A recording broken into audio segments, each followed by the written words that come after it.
I'm a lens-based artist, so I work predominantly with photography, video, film, and kind of working with performance in relation to the lens.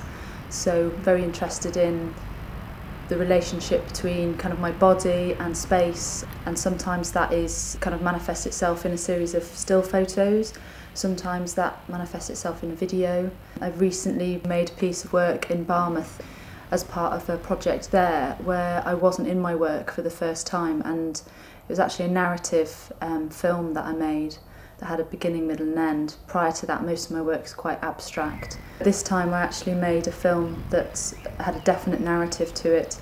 It had definite kind of characters and I wasn't in it, so it was quite a shift in my practice, and I felt that it was really important within that kind of context of working in Barmouth to take a risk. I've been working in the community with group of women, and it felt like a real connection with them and a real kind of safety within that community to be able to do that.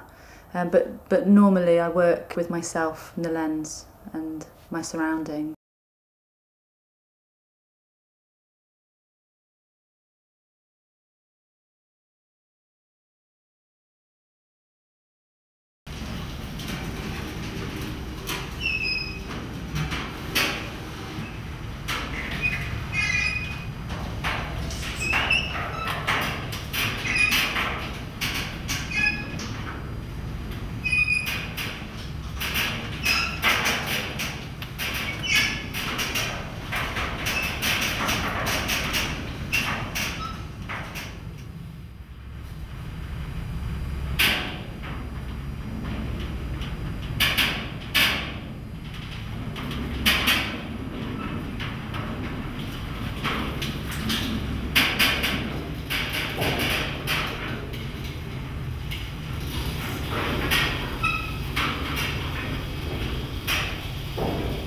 I'm quite interested as well in social history, and that's something that has come through my practice.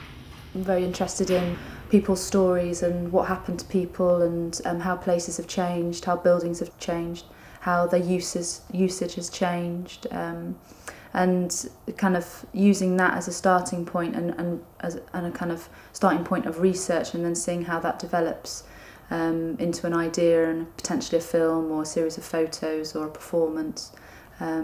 So that's something that's kind of shifted, and I'm hoping that will continue to kind of become part of my practice, is this kind of social history element to what I do.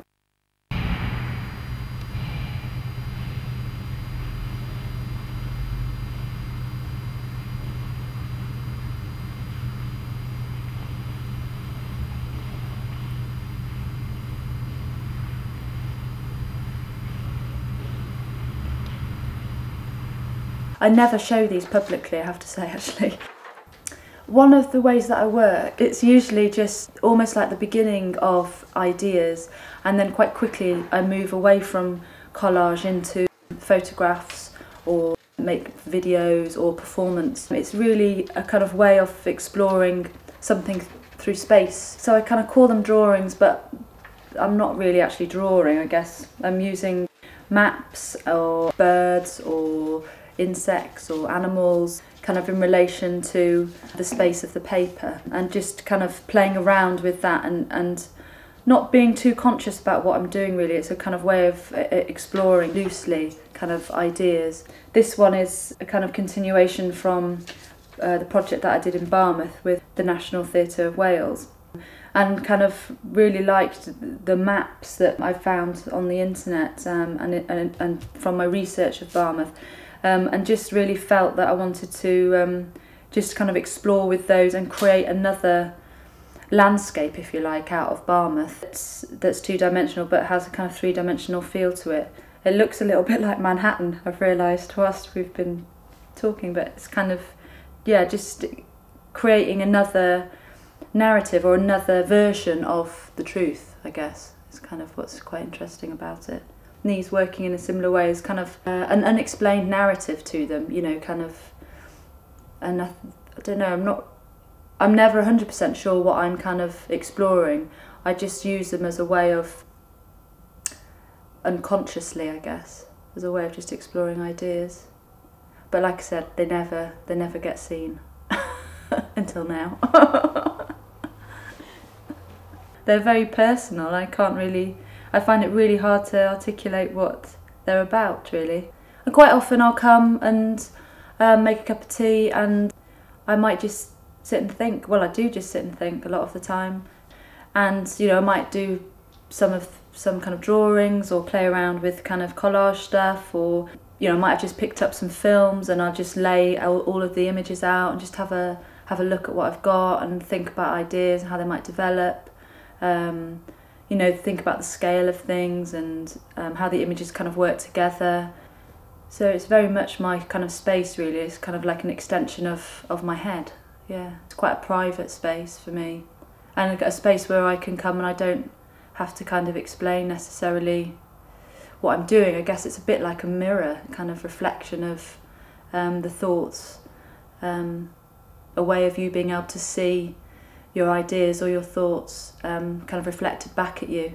And I think it's quite interesting seeing it like that, as a kind of a mirror, like a dancer would do, which is interesting because that was my original background. Was I trained as a dancer, or I attempted to train as a dancer, and then it didn't work out. But there's definitely something about that reflection of the body and the reflection of space within my practice that is still something that obviously interested me way back then when I was very young, and constantly using the mirror as a way of reflecting my environment back at myself. And there's something that happens not only in this space, but I think with the lens as well. The lens of the camera enables that reflection to take place as well. I think there's something quite interesting in that space. I work by myself, and I work on a self-timer. So I have about 13 seconds from when I press the shutter to the image being taken. So I'll set the camera up and, you know, set the frame up, and then I'll run into the frame and do something, and then run back and wind the film on. I've only recently actually just worked digitally. When I did my Lightbox commission at Chapter, I had to work digitally for the first time, just purely because of the scale and the way that I needed to work to make the commission and make the work that I wanted to make. But prior to that, I've always worked on 35mm. There isn't that immediacy of seeing the image that you've taken. You don't know if it's worked or not, or if your leg was way out of the frame, or if you weren't even in focus. You don't know until you get the pictures back, and then you can look at them, and then I would go back. So each performance that I do, I would go at least 3 times to that site and photograph myself again and again as the ideas kind of develop, but always working by myself. And I have actually thought, I wondered if it would be interesting to do one of those live, if there's something kind of further to explore in that. And maybe might do that during this period where I've got kind of a big chunk of time. But working in video, up until I did the Barmouth project, or actually the Bank, but definitely the Barmouth project, where I had 2 cameras, I've always worked by myself with a video camera as well. So I'd set it up, and then I would go and perform to the lens, and then come back and look at what I've done. Within my Creative Wales application, I kind of posed 2 or 3 questions to myself, really, to enable me to explore aspects of my practice. The overall kind of award is for me to explore the relationship between performance and moving image, and what that means within my own work. So I'm very interested in exploring the relationship that the audience has with the performer, or there might be more than one performer, and whether that's through the fact that they're watching the performance through a recorded version of the performance, or whether they're watching it live but maybe on a monitor in a different space, or whether they're watching it live but through a projection, and they can see the performance and have the screen in the same space as them, whether the audience is very close to the performance that's taking place, or whether it's live but they're actually quite far apart. So I'm very interested in the relationship that the audience has with the performer, because for me that's really where the excitement happens, if you like, is the energy between me, the performer, and you, the viewer, or the viewer and the performer. And there's so much potential in that space, that's quite an exciting thing to explore, what that potential could be. And one of the other things that it will enable me to do is to develop relationships with curators that are outside of Wales, and to be able to develop and push my practice beyond Wales, really, so that I have that opportunity and that chance to show my work in other parts of the UK and in Europe, hopefully. And it's just a real privilege, I think, to be given that time to really focus on my work, and, you know, kind of enabling me to be who I am, really. It's a great opportunity.